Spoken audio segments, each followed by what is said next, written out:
Yo, it's good, boxing heads and fight fans around the world. B Marsh with another boxing video. So, this is basically an open letter to the one and only Adonis Superman Stevenson.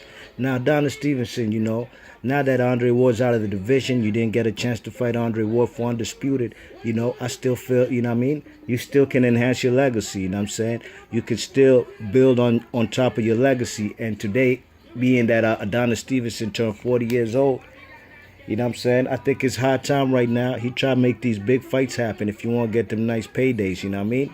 Andre Ward would have been a nice payday, but he ain't in the game no more, you know what I'm saying? Now that all belts are going to be scattered since Andre Ward retired, you know what I mean? Adonis Stevenson is still the king of the hill. Lineal champ, he's the man who beat the man at 175. Excuse me. And, I feel he controls his own destiny, you know what I mean? So I'm just going to basically go through the top 10 guys in the Ring Magazine rankings for in the light heavyweight division.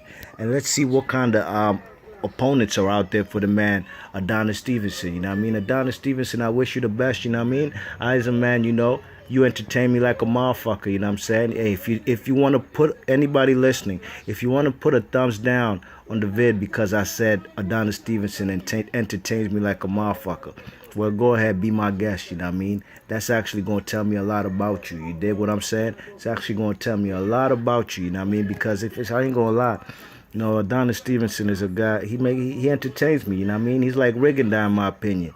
Not as far as skill set or anything, as far as entertainment value for me personally, B Marsh Boxing, you heard?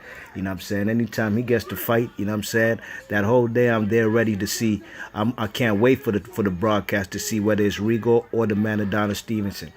It's funny, man, a lot of my favorite fighters in history, or just favorite fighters in general in boxing, I've been southpaws, Marvin Hagler was an orthodox fighter, but he fought a lot of southpaw style, you know what I mean? Fellas like Adonis Stevenson, Rigondeaux, even Landy Lara, fellas like Manny Pacquiao, you know what I mean? For some reason, it's just that left hand coming straight down the pipe.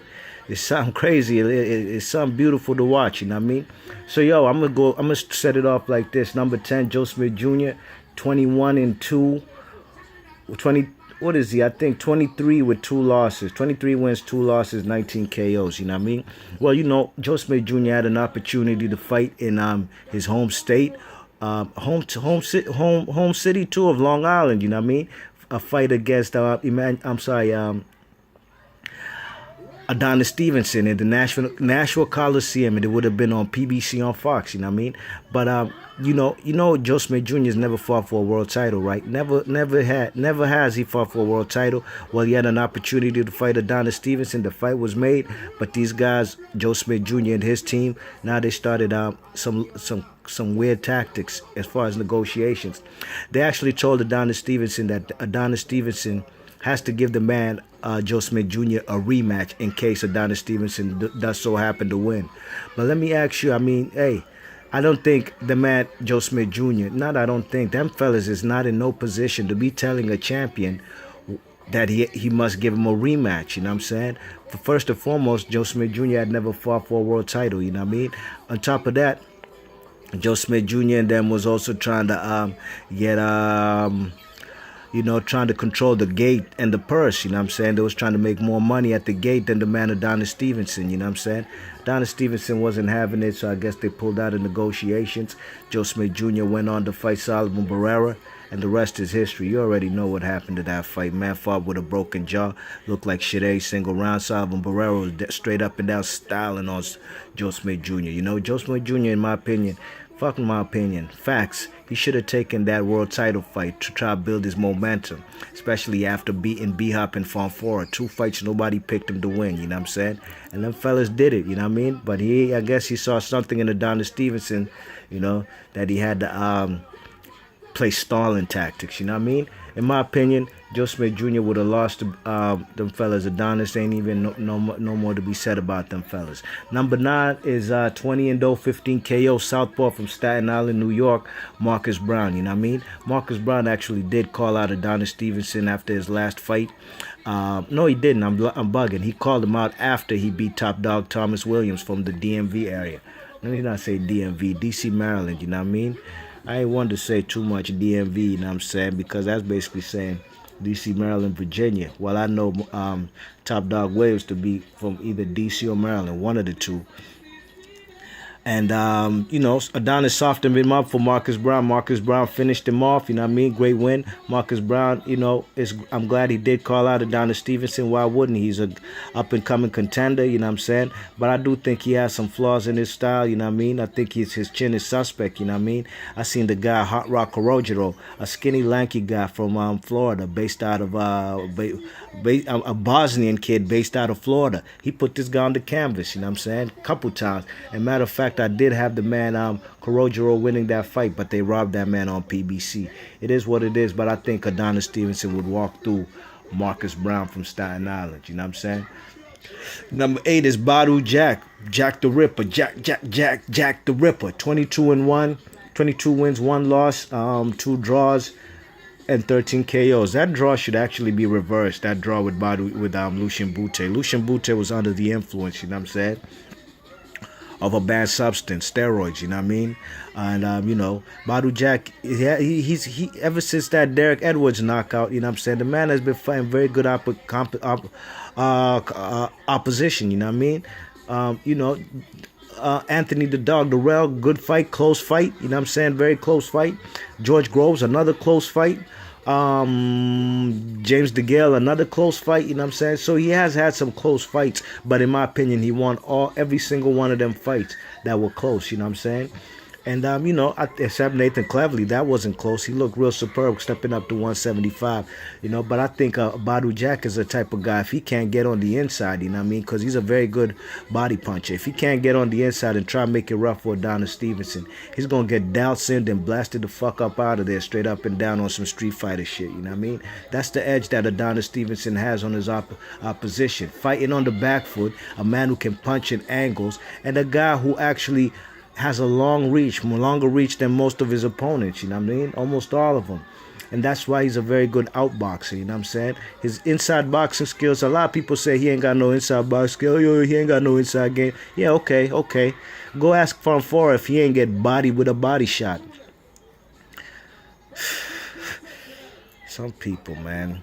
Anyways, you know what I'm saying? But I think Badu Jack would be very competitive. So would Marcus Brown. I think they'd be competitive. These brothers would give Adonis Stevenson a tough competitive fight, especially with Adonis Stevenson being 40 years old.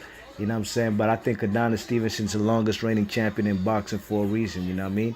The man actually does have a powerful one-hitter quitter in that left hand. It ain't too many people getting up from that. You seen what Top Dog Williams fell face flat on the canvas, you know what I mean? Number 7, Dimitri Bivol. Dimitri Bivol's 11-0 with 9 KOs. You know, a guy I've seen fight twice versus Samuel Clarkson on Showbox. That was actually over here at the MGM National Harbor over there in Oxon Hill, Maryland. You know what I mean? And he destroyed Samuel Clarkson. Then he got to fight Cedric Agnew on the Ward Kovalev undercard. The man, Bivol, destroyed Cedric Agnew. Destroyed him better than Sergey Kovalev did. Cedric Agnew actually did put Sergey Kovalev on the canvas. Yeah, remember that. So 11-0, 9 KOs. Very good fighter. Punches in straight lines, though. Doesn't have much punch variety, Dimitri Bivol, you know what I'm saying? But he's a man who could if he catches any opponent in the light heavyweight division clean, he could spark him out, you know what I'm saying? But I think Adonis is a little too crafty for this guy, you know what I'm saying? Samuel Clarkson and Cedric Agnew were there to get hit.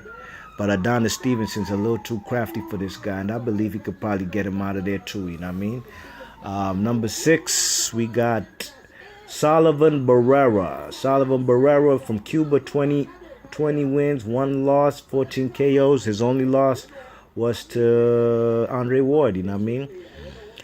Sullivan Barrera is a very good fighter, very good up-and-coming fighter. I'd pick him to beat a lot of fellas, up-and-coming fighters in this light heavyweight division, you know what I'm saying? I think he does have a suspect chin, I think so, because the man did get dropped by Joe Smith Jr., who's a big puncher, but the man also did get dropped by Andre Ward, who's not a big puncher, you know what I'm saying? He gave Andre Ward a very good competitive fight. But I don't think this guy's ready for a man like, what's his name? I don't think he's ready for a guy like Adonis Stevenson, you know what I mean? I just think Adonis Stevenson, once he taps that jaw, man, he's gonna put him on the seat of his pants. You know what I'm saying? He is a good boxer, a boxer puncher. Sullivan Barrera is. You know what I mean? He'd have to be. He has the kryptonite. He has a very beautiful straight right hand. You know what I mean? Nice 1-2, and that's actually kryptonite for a southpaw. So if he can implement that in his game, as far as landing straight right hands down the pipe, he could possibly beat the man Adonis Stevenson, but I don't know if he has that type of pop, you know what I'm saying, to put him on the canvas and eventually X Adonis Stevenson out. It's possible, you know what I mean? Anything's possible in boxing, but he could also win a 12-round decision, you know what I'm saying, because he's a very good boxer. You know what I'm saying? Good footwork. He's a guy who even could stand in the pocket and straight up try to slug and brawl with you, you know what I mean? But I don't think you want to do that with Adonis Stevenson, okay? So, number five, I got number five is Arthur BetterBeef. You know what I mean? 11-0 and 11 KOs. Arthur BetterBeef's a good fighter. Every fighter he's fought against had no chance, in my opinion, against this guy. I have seen Arthur BetterBeef on the canvas. You know what I'm saying? I've seen him on the canvas before. Dropped by some guy. I can't remember who the guy was. This was probably in his first 4 fights. You know what I mean? But he's been very inactive. He had a lot of momentum when he first came on PBC, and a lot of the usual suspects. These motherfuckers who sweat all these white fighters and hate all the black fighters. They never jumped on the bandwagon of Arthur BetterBeef, nor did they give Al Heyman props. Nor did they give Al Heyman props for putting this Eastern European Russian fighter on the PBC. You know what I mean? I've always liked BetterBeef. I think he's a very tough fighter. You know what I'm saying? Very good fighter. But I want to see if he can box, you know what I'm saying? Because straight up and down, I just seen him mauling fellas. Can he box? So if he's taken down into deep waters, I think Adonis Stevenson will be able to drown him in deep waters, you know what I mean? Because this guy's 11-0, 11 KOs. He don't go the distance, you know what I'm saying? He knocks fellas out, but he's not no spring chicken neither. And he's a guy who came into boxing as a professional at the age of 30. And, he hasn't taken no punishment, you know what I'm saying? But what I'm trying to say is there's not much else you can't teach an old dog new tricks, you know what I mean? And I think Arthur BetterBeef could make it a very competitive fight with Adonis Stevenson.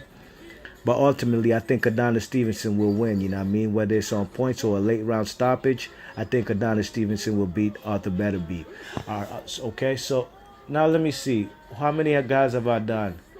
5, right? Arthur BetterBeef, Sullivan Barrera, Dimitri Bivol,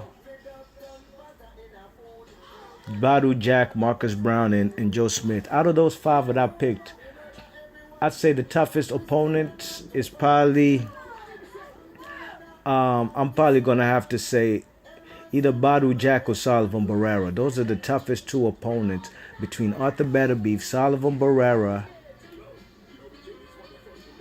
Dimitri Bivol, Joe Smith Jr., Marcus Brown. I think Badu Jack and Sullivan Barrera are the top 2 best opponents for the man Adonis Stevenson in the bottom 5 of the top 10 rankings in the light heavyweight in the ring, according to Ring Magazine. You check it? All right. Let's go to number 4. We have Alexander Grovsdick, 14-0, 12 KOs. Good fighter, but this guy, it's only a matter of time till he meets a real good fighter, you know what I mean? He can box, he can punch, he relies on his power a lot, you know what I'm saying? Isn't the quickest with his feet, you know what I'm saying? He definitely can box on the back foot, you know what I mean? Definitely ain't got the lateral movement. But he's 14-0, 12 KOs, you know what I'm saying? That fight he had against Chilemba was a very close fight. I think Chilemba might have pulled it off if he didn't get injured and had to pull out of that fight, you know what I mean? What's his name? I think Tommy Carpensi put this guy on the canvas. Tommy Carpensi, that guy who trains himself with his pops and his brothers in a kind of gym over there somewhere in Western Pennsylvania. You know what I'm saying? Tommy Carpensi, a guy who beat a fat Chad Dawson. Tommy Carpensi, a guy who got fucked up by Adonis Stevenson. He put this guy, Alexander Grovsdick, on the canvas, and Alexander Grovsdick struggled against him. I think Adonis Stevenson knocks him out. That's just my opinion. I think he knocks out Grovsdick, you know what I mean? Grovsdick, in my opinion, is a good fighter, yes, but he also has some flaws, but he's not better than guys like Sullivan Barrera or Badu Jack. I don't even know if he's better than fellas like BetterBeef. Matter of fact, these type of guys need to be fighting each other so they can get a shot at a world title. There's going to be plenty of world titles to be handed out at light heavyweight. So fellas better get in line, you know what I'm saying? Number 3, probably the toughest light heavyweight in the division in my opinion. And the toughest fight for the man, Adonis Stevenson. Number 3 is Elia Alvarez, 23-0, 11 KOs. Not much pop, not a guy who knocks fellas out, but he has a beautiful jab and a nice right hand followed behind it. You know what I'm saying? Does he move around a lot? He's a guy who likes to stand in the pocket. You know what I'm saying? Colombian, the guy based out of Quebec or French Canada, Montreal, them sides. But I just think that Elia Alvarez could outbox. He could probably win some rounds against Stevenson, you know what I mean? You know, he could probably even win like 6 rounds. You check it, you know. But I think if it does go the distance, he'll have hit the canvas a few times, 2 to 3 times, that Adonis Stevenson would win on points, you know what I mean? I don't know too much about his chin. I ain't seen his chin get tested. I like what he did to the man, Lucien Bute. That's a beautiful right hand, you know what I mean? He beat Jean Pascal. If he can't knock out Jean Pascal, who is younger than Adonis Stevenson, what the fuck makes you think he could beat Adonis Stevenson, let alone knock him out? You know what I'm saying? But like I said, he is the toughest guy so far. Between him, Badu Jack, and Sullivan Barrera, those are the top 3 light heavyweights so far that I've named, and this guy's ranked number 3. Okay, number 2, Adonis Stevenson. Open letter to you, Sergey Kovalev. Sergey Kovalev needs to stay the fuck away from you. He needs to get the fuck away from you. If he even tries to talk to you about a fight, man, you better tell him, man, dogs, we tried to do a purse bid twice. You ducked out of it. The WBC said it wasn't my fault, it was y'all's fault. You gave numerous excuses why you didn't want to have the fight, and I've named all them excuses on previous videos. I'm not about to get into it right now. And look, if they were supposed to negotiate 3 times, if Adonis Stevenson went to Showtime the first time and reneged on the handshake verbal agreement that he had with the man Sergey Kovalev to fight, okay, so be it. You can give Adonis Stevenson that blame, but it's a whole pie, you heard? And it's a whole pie, and there's three times they were supposed to negotiate.